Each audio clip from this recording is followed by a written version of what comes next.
Hali po sa ating lahat. Ito po yung Christian Gospel Church Barasalon. Ayan, ito po na. So purihin ng Panginoon. Ito po, katapos namin ng pananambahan.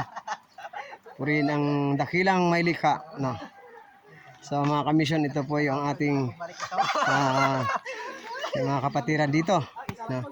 So Madersi family, Sino family. Sama-sama pong nagpupuri sa Panginoon. So ito po ang Barangay Barasalon, no. So sino mag-aakala na ang Lord ay maglalagay ng bahay-sambahan dito sa taas ng bundok, no.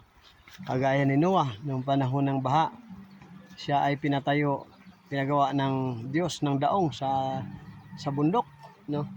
So walang nakinig. Hindi sila nakinig. Hindi nila akalain na ang tubig ay abot sa taas ng bundok. So, praise the Lord. Ito po ang daong. Yan. Ito po yung bahay-sambahan. So, sa biyaya ng Panginoon, ang mga kapatiran dito ay nagpapatuloy dahil sa kanyang kabutihan. So, magandang tanghali po sa ating lahat. God bless po sa lahat ng mga nagpapatuloy sa biyaya ng Panginoon.